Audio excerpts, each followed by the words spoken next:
En la quietud de una época distante, donde la fe moldeaba destinos y la devoción esculpía almas, nació Escolástica, una luz precoz en medio de la nobleza. Creció junto a su hermano, Benito, y desde los primeros años un vínculo profundo e inquebrantable los unía, cimentado no solo por la sangre, sino por una inclinación espiritual que florecía en ambos.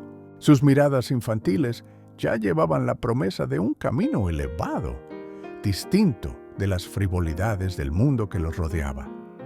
La piedad no era una obligación familiar, sino una llama que ardía espontáneamente en sus corazones, nutrida por historias sagradas y por la búsqueda incesante de un propósito mayor.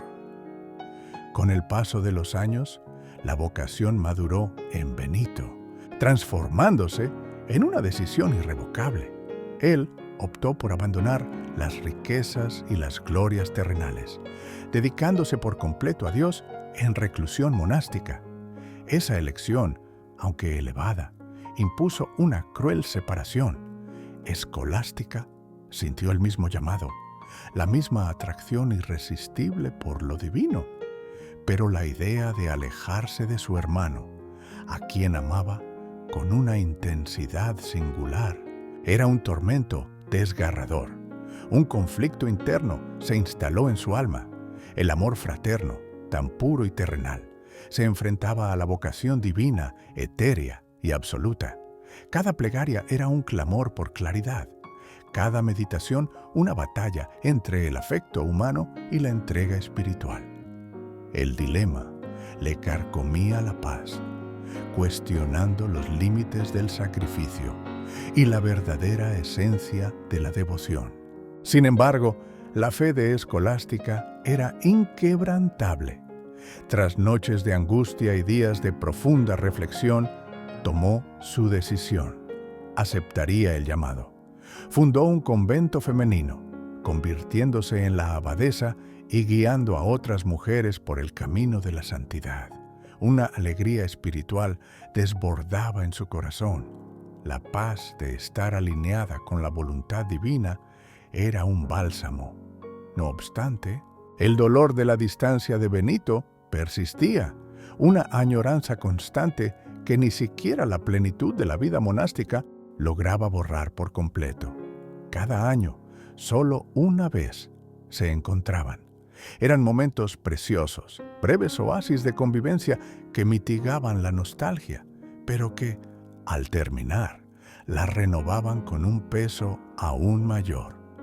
El tiempo avanzaba, y con él crecían la sabiduría y la santidad de Escolástica. Llegó el día de lo que sería su último encuentro anual con Benito. El aura en el aire era distinta, cargada de una melancolía sutil que solo los corazones sensibles podían percibir. Mientras conversaban, compartiendo las experiencias de sus vidas devotas, una premonición sombría se apoderó de Escolástica. Sintió, con una certeza estremecedora, que aquel sería el último adiós terrenal. Con la voz quebrada por la emoción y los ojos humedecidos, le suplicó a Benito que permanecieran juntos una noche más, que pospusieran la partida hasta el amanecer, para poder prolongar aquellos momentos de comunión fraterna y espiritual. Benito, sin embargo, atado a las reglas estrictas de su orden y a la disciplina monástica, se negó. Su rostro, aunque marcado por el afecto, mostraba la inflexibilidad del hombre de fe que no cedía a las emociones. La regla era clara. Los monjes debían regresar al monasterio antes del anochecer. Escolástica, desolada, pero con una determinación silenciosa que brotaba de su alma, solo asintió.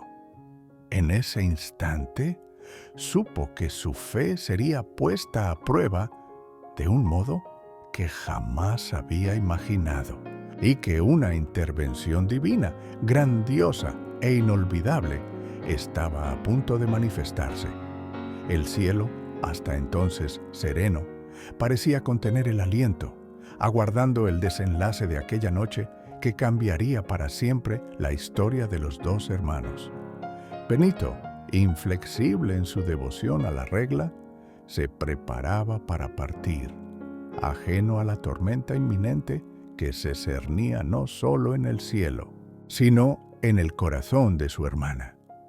Sus monjes ya se agitaban, recogiendo sus pocas pertenencias, listos para la jornada de regreso al monasterio antes de que la oscuridad de la noche devorara el paisaje. Escolástica, observando los preparativos, sentía el corazón oprimido en una mezcla de tristeza y una extraña, pero creciente, convicción. La negativa de Benito resonaba en sus oídos. Cada palabra era un golpe a su esperanza de prolongar aquella preciosa convivencia. Con los ojos anegados, pero el alma ardiendo en fe, Escolástica se arrodilló. No fue un gesto de súplica desesperada, sino de una entrega profunda y confiada. En su interior elevó una oración fervorosa a Dios, no pidiendo que Benito cambiara de parecer, sino que la voluntad divina se manifestara y permitiera más tiempo con su hermano. La tensión en el aire era casi palpable, un presagio silencioso que precedía la furia de los elementos, la inminencia de la partida de Benito, la rigidez de la regla monástica y el dolor de la separación alimentaban la angustia de Escolástica, transformándola en una plegaria poderosa, un clamor que resonaba en los cielos. De pronto, el cielo, que hacía poco parecía apenas nublado, se oscureció de forma drástica. Un viento aullante comenzó a azotar los árboles y un relámpago rasgó el manto gris, seguido por un estruendo ensordecedor de trueno que hizo temblar la tierra. Gotas pesadas empezaron a caer, transformándose rápidamente en una lluvia torrencial. La tormenta estalló con una violencia inesperada y arrolladora, una furia divina que parecía responder directamente al clamor de Escolástica. El cielo se abrió y el agua descendía en cortinas impenetrables, convirtiendo los caminos en ríos e imposibilitando cualquier viaje. Benito y sus monjes, sorprendidos por la repentina furia de la naturaleza, se vieron obligados a retroceder. El plan de partida era ahora impensable. La naturaleza quizá había intervenido y no tuvieron otra opción que permanecer resguardados con Escolástica.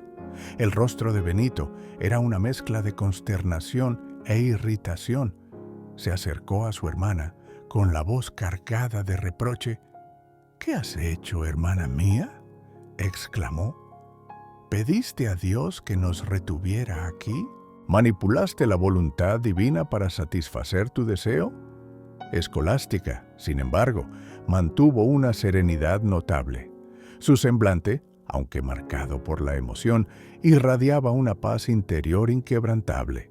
Con voz suave, pero firme, respondió: «Sí, hermano mío, tú me negaste lo que te pedí, y yo se lo pedí a aquel que puede concederlo. La verdad es que te supliqué que nos quedáramos juntos esta noche para compartir su palabra y su presencia, y tú te negaste. Entonces yo se lo pedí a Dios, y Él escuchó mi oración». Las palabras de Escolástica cayeron sobre Benito como un rayo, no de furia, sino de profunda revelación. Percibió la profundidad de la fe y del amor de su hermana, un amor que trascendía las reglas humanas y tocaba lo divino. El orgullo que le impedía ceder a su súplica se deshizo, sustituido por una humilde comprensión. Se sintió avergonzado al darse cuenta de que la rigidez de su obediencia a la regla había oscurecido la compasión y el amor fraterno. Aquella noche, mientras la tormenta rugía afuera, los hermanos y sus compañeros permanecieron juntos. Fue una noche de profunda conversación espiritual, de compartir enseñanzas y visiones celestiales. La tormenta exterior sellaba la unión interior, un regalo divino que permitía que los corazones se abrieran y se nutrieran mutuamente. Hablaron sobre la vida eterna, sobre la santidad y la misericordia de Dios, y sobre el verdadero significado de la devoción. El tiempo parecía detenerse, y cada palabra intercambiada era un lazo que fortalecía la conexión entre ellos. Era una noche de reconciliación y unidad, un don que la providencia había concedido. Sin embargo, la tormenta, aunque señal de intervención divina y respuesta a la oración de Escolástica, también traía consigo un presagio. La intensidad de aquel encuentro, la profundidad de las revelaciones, todo indicaba que el destino de Escolástica se acercaba y que el fin de su jornada terrenal estaba más próximo de lo que imaginaban. Al amanecer, la furia de la tormenta se había disipado por completo, dejando tras de sí un aire límpido y un silencio casi reverente. El sol nacía, pintando el horizonte con tonos suaves de naranja y rosa, como si la naturaleza misma hubiera sido lavada y renovada. Era un nuevo día, pero la atmósfera entre los hermanos era pesada, teñida por la certeza de una despedida inminente. Benito y Escolástica se cruzaron una mirada prolongada, un adiós silencioso y profundo que trascendía las palabras, cargado de todo el amor, la añoranza y la comprensión que habían florecido en aquella noche extraordinaria.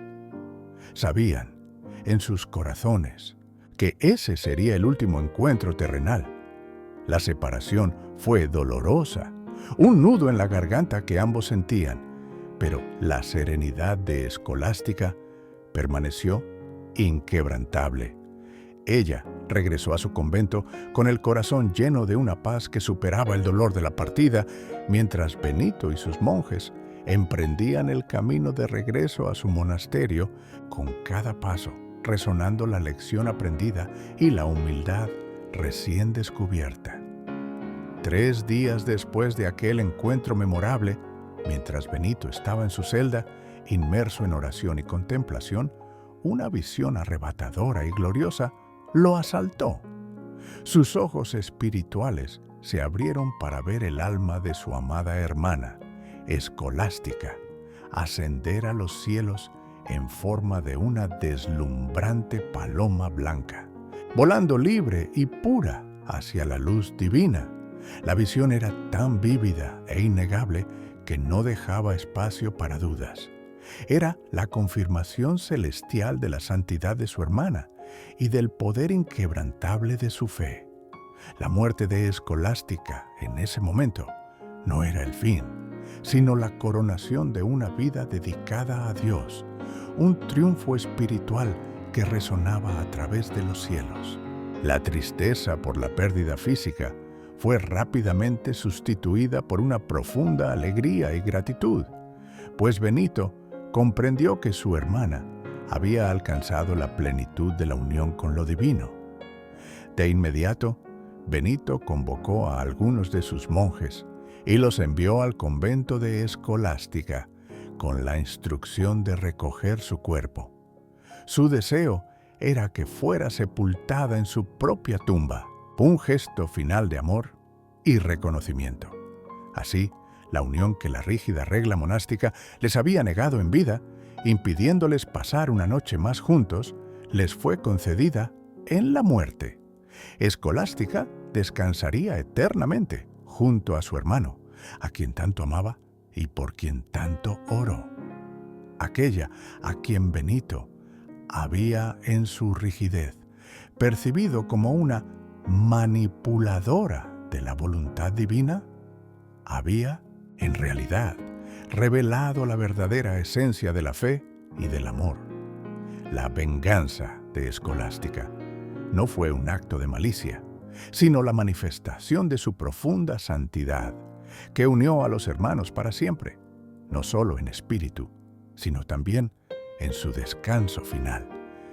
La historia de Santa Escolástica, la hermana de San Benito, trascendió los siglos, convirtiéndose en un poderoso ejemplo de fe inquebrantable, amor fraterno y del poder transformador de la oración. Su legado no es solo el de la santa que movió los cielos con su súplica, sino también el de la mujer que, a través de su devoción, redimió la actitud inicial de su hermano. La rigidez de Benito fue quebrada por la compasión y la comprensión de la santidad de Escolástica, lo que lo llevó a reconocer la profunda verdad contenida en el amor que ella nutría. La resolución satisfactoria de esta historia reside en el mensaje intemporal que transmite.